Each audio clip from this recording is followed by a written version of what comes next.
back to this risk multiple. So what is actually a risk multiple, or I call it the R multiple? Some people will use the reward to risk ratio. I like to use the risk multiple. I mean, they are pretty much the same thing.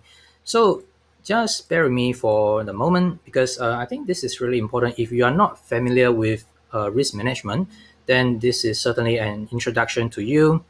By far, this is not the in-depth analysis about the risk, but this will get you a very good start. So for example, let's say we have a trading account of 100K, and for swing trading purpose, generally I would just probably recommend 2%, but some people would like to adjust it to 5% or even 7%. But definitely, trust me, I just think that anything above 5% is really too much of a risk. So 2%, 5%. So roughly, I just maintain it to about 2%.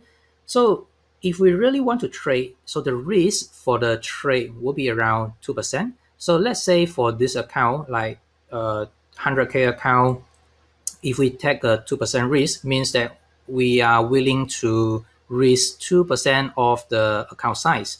So the R value with a 2% risk means that this is like a 2000.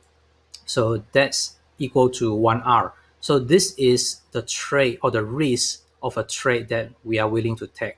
So the maximum loss that we will have for one trade for this type of the account based on a 2% risk is 2000, and that's equal to 1R, is one risk multiple.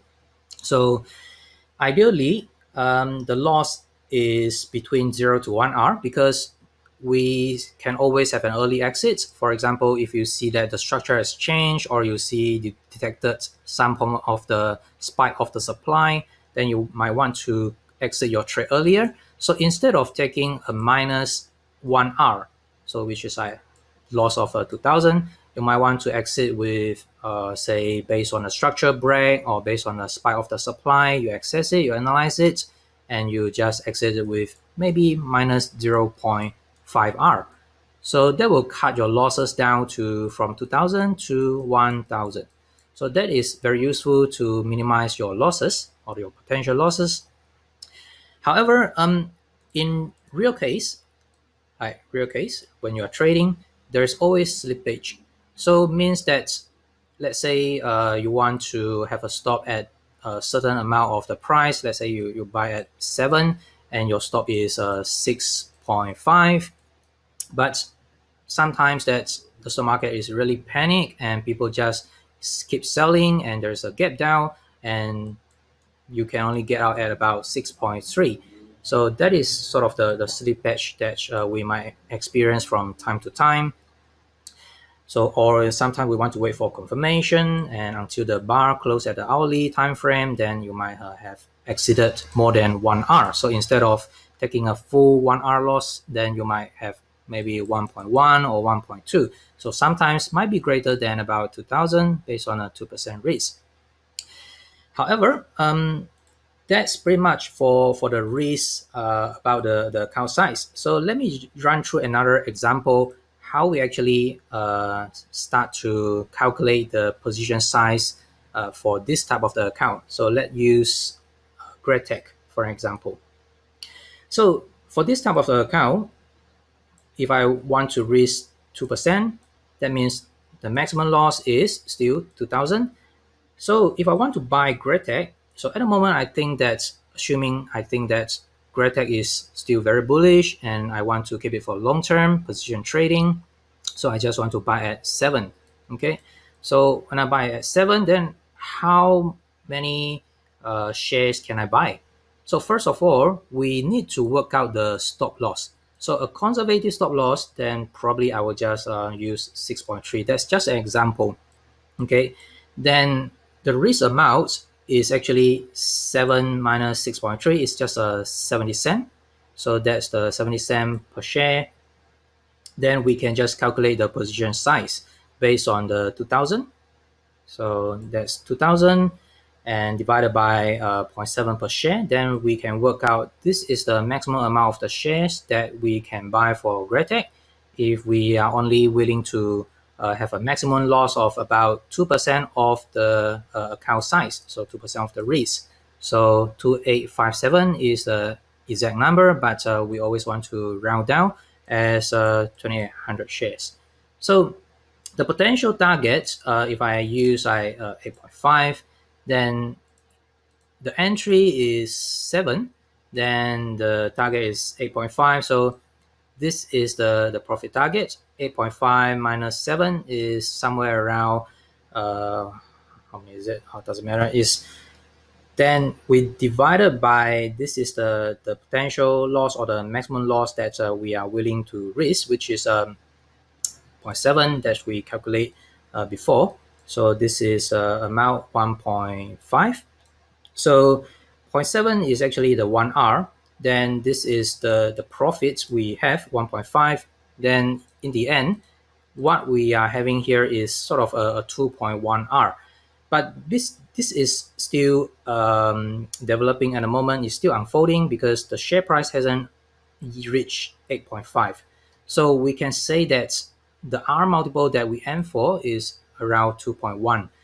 So that's pretty much the reward to risk ratio and how you can use it to calculate your risk and then work out your position size so that you wouldn't taking too much risk. And sometimes if the market is just too volatile, what you can do is to adjust the risk per trade. So instead of risking or having like 2% risk per trade, you might want to adjust it to 1% or even 0.5%. And another type of the management is just to have started with a prompt position, like a test position.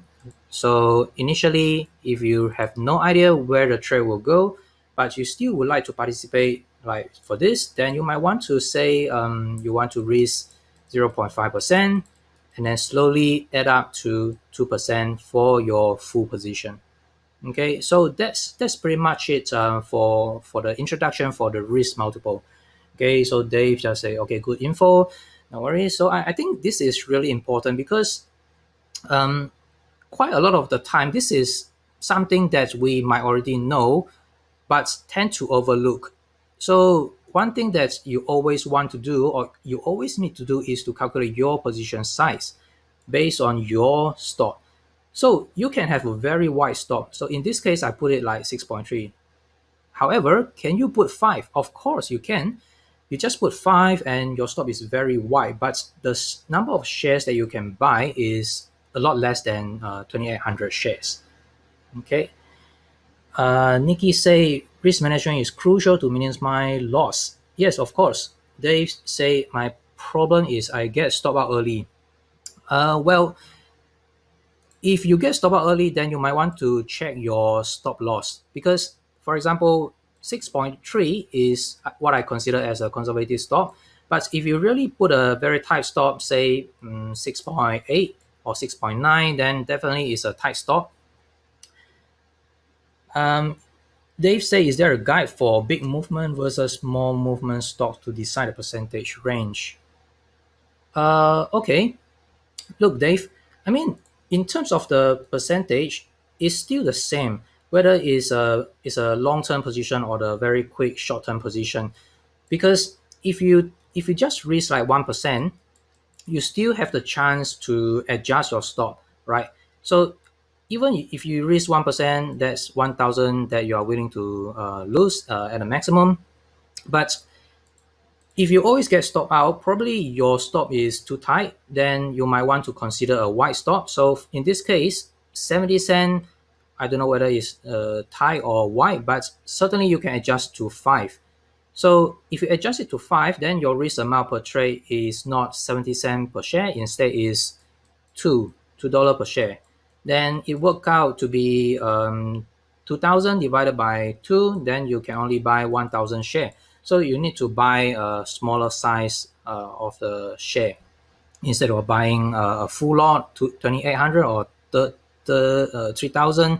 So you just need to cut down your size.